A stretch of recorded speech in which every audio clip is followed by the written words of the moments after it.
Seguidor de Oeste, seja muito bem-vindo. Começa agora a Força do Agro, Brasil que dá certo. Invasões e violência rural atribuídas a indígenas pode virar CPI. Silvia Uaipi, deputada federal pelo PL Amapá. Seja muito bem-vinda, deputada. Muito obrigada, Joyce. Obrigada pelo convite para participar desse programa. A criação de uma CPI foi sugerida aí pela deputada, né? A CPI é a Comissão Parlamentar de Inquérito. O objetivo é investigar invasões e atos de violência rurais atribuídos a indígenas.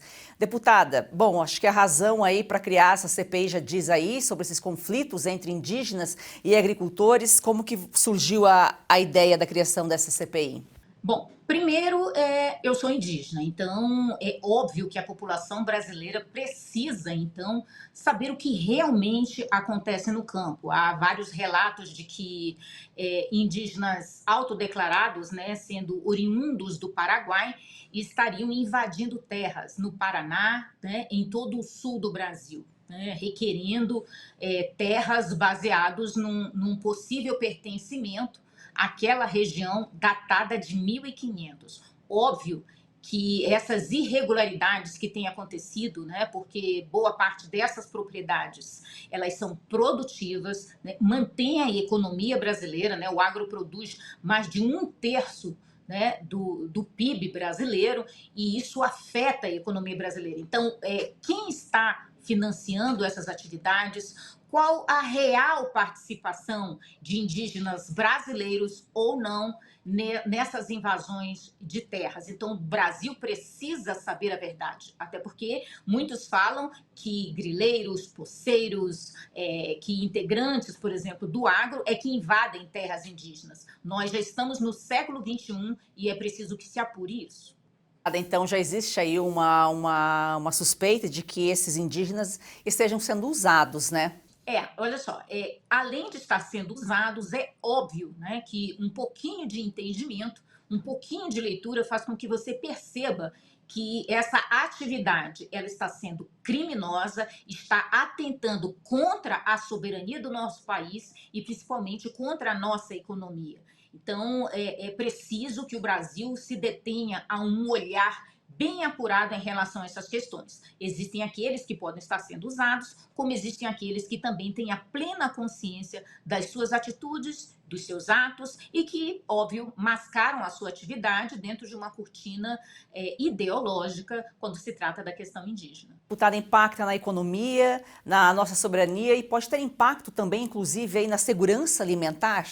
Totalmente, né? Então, quer dizer, no momento em que o país deixa de produzir, no momento em que nós dificultamos, eu digo nós enquanto uma ação direta de povos indígenas, dificultamos a produção da agropecuária no Brasil, nós estamos afetando não só a economia, mas impossibilitando que esse alimento chegue tanto à mesa do próprio brasileiro, como também, no caso das exportações, cheguem a alimentar o mundo. Então, isso é grave quando se trata do Brasil.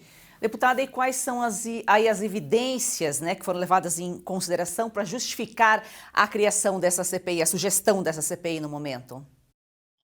Bom, eu acompanho durante muitos anos vários e vários movimentos, como, por exemplo, aquilo que aconteceu na aldeia Maracanã, né, que foi a invasão de um prédio que intitularam aldeia e tinha participação de um indígena argentino, pelo menos era como ele se autodeclarava. Então, requerendo um território no Rio de Janeiro. No caso dessas invasões, como nós temos invasões no Sul, nós temos agora invasões na Bahia, nós temos invasões no Mato Grosso, no Centro-Oeste, né, no Mato Grosso do Sul, e isso tem gerado uma insegurança, tanto para os produtores rurais, quanto para a economia brasileira, quanto à segurança alimentar e principalmente, né, dentro da justiça.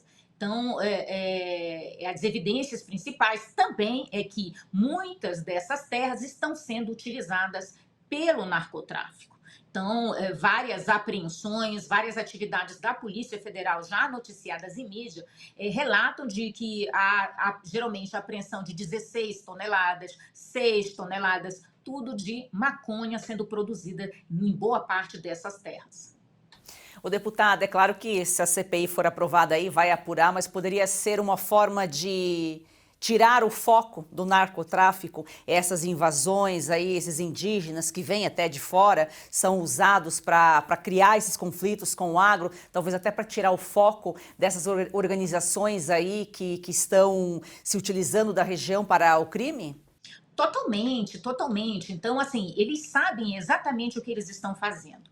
Eles sabem a teoria, a temática, a cortina de fumaça, né, que foi criado em torno da cultura indígena. Então, eles se aproveitam de um ideal imaginário de uma sociedade que tem sido imposta, né, por opiniões internacionais, por pressões internacionais, e é óbvio, né, que dentro do narcotráfico, nós temos essas atividades que se aproveitam muitas das vezes da pobreza de uma região, da falta de fiscalização, da falta de investimento para poderem lograr êxito nas suas atividades, né? Então, obviamente que o narcotráfico tem atuado nesse quesito, né? Muitos, inclusive, financiando organizações não governamentais. O deputado, e quantas assinaturas são necessárias para a criação da CPI? Como que está aí o andamento da coleta dessas assinaturas? Bom, o processo ainda é bem novo, né? Esse projeto ainda é bem novo. Nós precisamos de 171 assinaturas e já estamos com mais de 60. Deputada, e como que a deputada pretende que a CPI investigue aí essas invasões em terras rurais? Já tem, assim, uma definição? Primeiro, nós estamos oficiando, né, o INCRA, nós estamos para saber, né, sobre essas terras.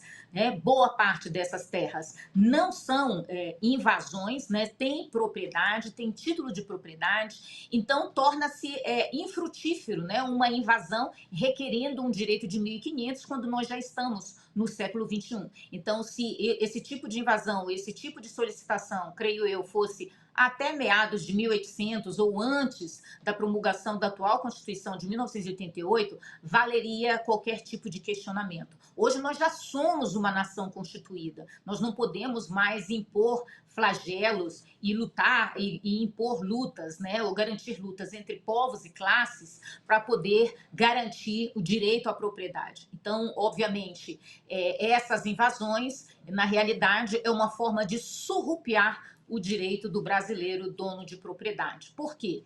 Porque quando se faz esse tipo de invasão, quando se solicita uma homologação de uma terra, essa terra ela deixa de ser de um estado, ela deixa de ser de um município para ser uma terra da União. Então, portanto, quando se torna terra da União, os bens que nelas tem, né, como, por exemplo, atividade minerária, por exemplo, ela só pode ser autorizada pelo Congresso Nacional. Então, obviamente, esse povo que invade no intuito de querer homologar uma terra, dizendo que essa terra lhe pertence, na realidade, ela não está atuando para si mesma, né? É um direito que ele não vai ter de se desenvolver, porque se você for observar, por exemplo, no Mato Grosso, né, em Campo Novo dos Parecis, nós temos indígenas que plantam soja, mas que hoje vem sofrendo uma grande pressão do Ministério Público, do IBAMA, da FUNAI, para que eles não produzam soja em suas terras, em sua própria propriedade. Então, você não pode produzir soja, você não pode produzir arroz, você não pode plantar feijão, você não pode criar gado, mas você vê uma total liberdade para o plantio e para o cultivo de maconha, por exemplo. É um desafio para o agro brasileiro, tanto para o produtor rural como para o indígena que quer produzir em suas terras. Sua audiência é muito importante para nós. Vamos a um rápido intervalo e já voltamos. É daquele banco. Peraí, a proposta parece boa. Ah, é?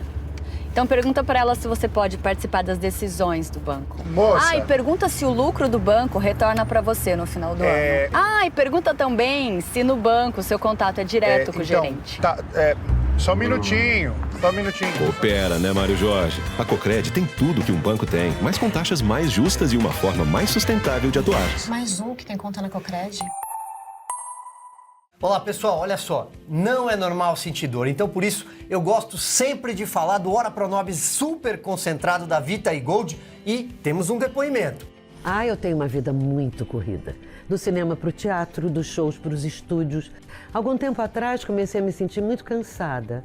Primeiro achei que era só um mal-estar, depois vieram dores nas costas, nos braços, nas pernas. Eu estava assistindo televisão e um comercial me chamou a atenção. Era sobre um produto 100% natural. Passei a tomar o Ora Pronobis da Vitae Gold antes das refeições. Logo nos primeiros dias eu senti diferença. Aquele peso nas pernas, nos braços, foi aliviando totalmente. Viu só? E não é só a vida da Lucinha que melhorou. Você que sofre com dores crônicas no corpo, tem artrite, artrose, reumatismo, fibromialgia, inflamação, desgaste nas articulações, é a famosa dor nas juntas, né? Você também pode melhorar com o suplemento Ora Pronobis super concentrado da Vitae Gold. É isso mesmo, Silvio. É porque o Ora Pronobis, além de combater essas dores crônicas, aí distribuídas pelo seu corpo em poucos dias, ele auxilia a combate diabetes, pressão alta, no controle do colesterol e ainda é aprovado pela Anvisa. Não tem contraindicação, é super concentrado e tem a origem garantida da sua matéria-prima.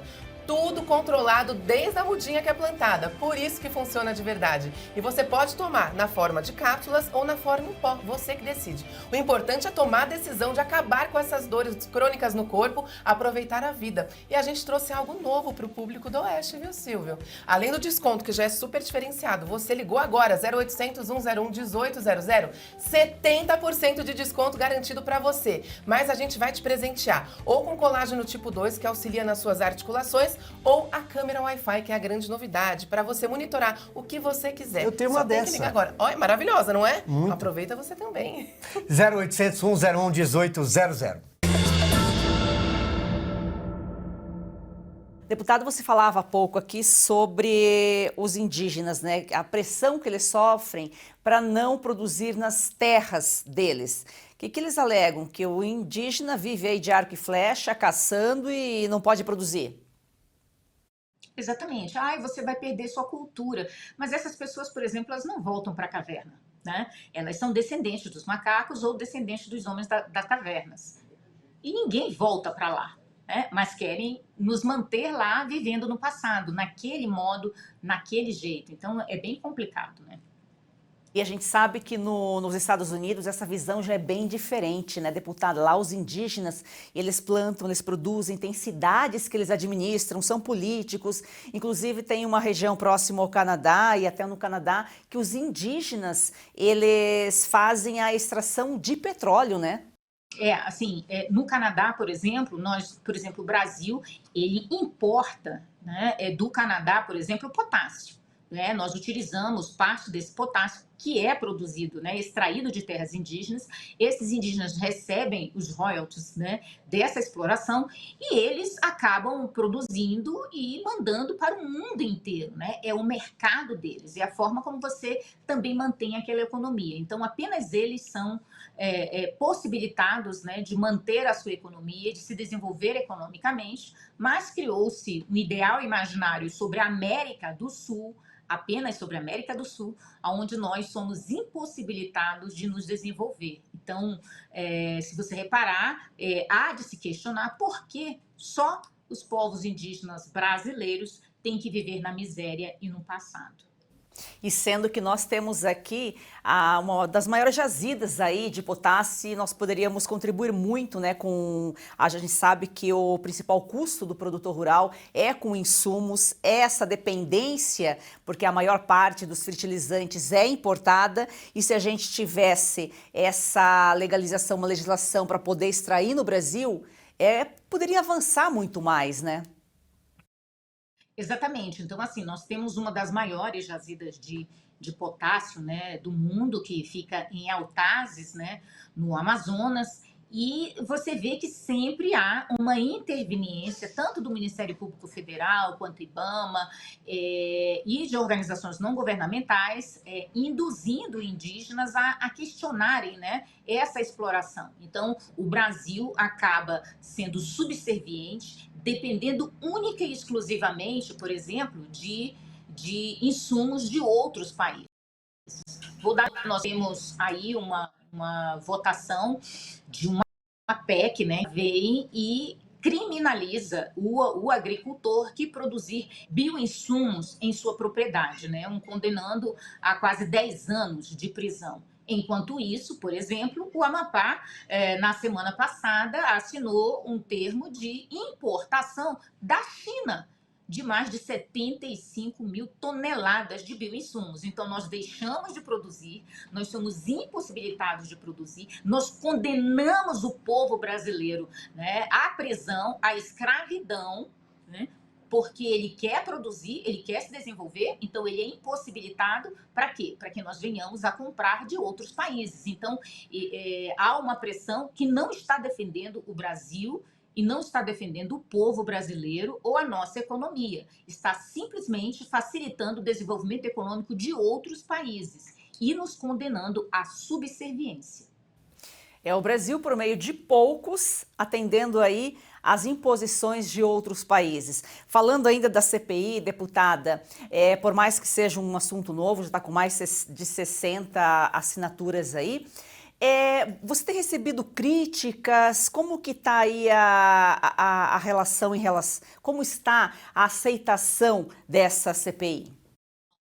Bom, conforme nós vamos divulgando, né, solicitando as assinaturas, eu não tenho encontrado nenhum entrave no sentido de críticas, né? Se essas críticas elas têm acontecido, devem estar acontecendo em meio privado, né? Possivelmente em WhatsApp ou em grupos, mas pela mídia, pela imprensa, não estamos sofrendo. Pelo contrário, estamos tendo apoio de todos aqueles que são os verdadeiros prejudicados, né, com todas essas questões. Inclusive, há indígenas que nos apoiam, né? Por quê? Porque eles não se misturam e não querem atuar de uma forma ilegal para conquistar os seus direitos.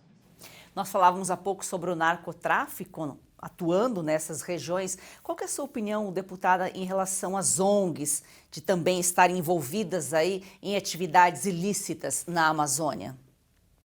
Bom, é aquela questão, né? Há muitos anos atrás foi dado, né, uma ordem ao Brasil, integrar para não entregar. Mas depois da promulgação da Constituição, né, depois da pressão dessa política de conservação, nós vemos a impossibilidade do Brasil, né, vigiar as suas fronteiras, né? Pouco investimento, no sentido de, por exemplo, não ter investimento nas Forças Armadas, cuja a sua principal missão e função é a defesa do território brasileiro. Então, a nossa extensa fronteira, né, faz com que haja essa dificuldade. Então, quando você diminui o orçamento para essas regiões, você facilita o descaminho, você facilita o tráfico humano, você facilita o tráfico de drogas nessas regiões. E, principal, a instalação dessas organizações criminosas dentro da Amazônia brasileira, porque nós dificultamos, né, dentro da legislação, a ação das Forças Armadas e também quando não permitimos o financiamento delas, né? E as ONGs não têm fiscalização, não tem uma legislação específica. Se houvesse uma regulamentação, poderia coibir um pouco, né, reduzir um pouco esse problema. Exato, é uma das minhas propostas, né, o projeto de lei 1398, né, que ele fala justamente sobre um cadastro dessas organizações, inclusive a declaração dos fundos de quem recebe, né, e qual seria a sua principal atividade. Dar um outro exemplo, por exemplo, um outro projeto meu, que é o 3580, quando se tratar da nossa faixa de fronteira, dos nossos 150 quilômetros da faixa de fronteira, ou dentro de terras indígenas, qualquer organização não governamental que venha atuar nesse território ou que receba dinheiro internacional só poderá atuar se o Ministério da Defesa autorizar. Eu acho que aqui está a resposta, né, deputada? O financiamento internacional de ONGs em terras indígenas. Essas ONGs atuam em terras indígenas financiadas por organizações internacionais. Por isso que o Brasil tem condições de produzir, de extrair o seu próprio potássio, mas em vez de produzir, é importado de outros países porque atende a esses interesses, né? Exato, por exemplo, nós temos financiamento da Noruega, da França, da Bélgica, da Alemanha, do Reino Unido, de vários países, né, onde com a desculpa de nós precisamos preservar a natureza, visam única e exclusivamente impedir o desenvolvimento local. Vou dar um exemplo. Por exemplo, o meu estado, o estado do Amapá, tem 73% de bloqueio, só em reservas. E ainda temos um outro agravante, que é justamente a reserva legal. Então, já temos 73% de bloqueio do Estado e a reserva legal garantindo que 80% de uma propriedade não pode ser tocada.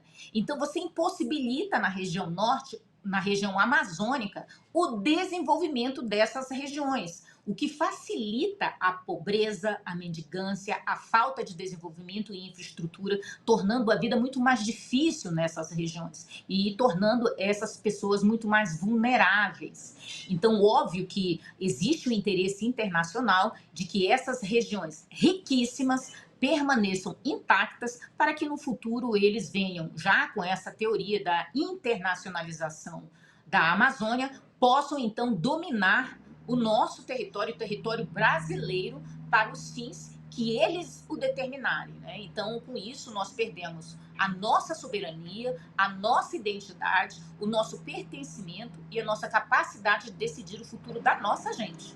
Deputada, quais outras medidas legislativas você propõe aí para a segurança em áreas rurais? Bom, nós temos, né, a assinatura de vários projetos de lei, né, do qual fizemos parte, né, por exemplo, tirando todo e qualquer benefício de invasores de propriedade. Então, se ele invade uma propriedade, ele não tem direito, por exemplo, ao Minha Casa e Minha Vida, ele não tem direito ao Bolsa Família. Então, essa é uma forma de coibir essas atividades, né? Então, não só CPI, projetos de lei, mas nós estamos atuando para fazer com que o Brasil se desenvolva e que ele seja livre dessas especulações, dessas amarras e dessas teorias que só visam nos escravizar. Nós vamos a um rápido intervalo e já voltamos. A Revista Oeste está prestes a alcançar um marco histórico: 100 mil assinantes em apenas 4 anos de existência. Mas para chegar nesse objetivo, precisamos da sua ajuda. Torne-se um assinante da Revista Oeste. Graças à sua assinatura e àquela de outros 100 mil brasileiros, estamos conseguindo manter a nossa revista em plena atividade, conseguindo chegar no mesmo patamar das revistas que demoraram décadas para alcançar esse número de assinantes, e também garantimos o nosso trabalho de jornalismo livre em defesa do Estado Democrático de Direito, em defesa do livre mercado, em defesa dos valores que a Revista Oeste representa. Assine e ganhe um livro inédito de Augusto Nunes. São histórias nunca publicadas que mostram a face desconhecida de 11 presidentes.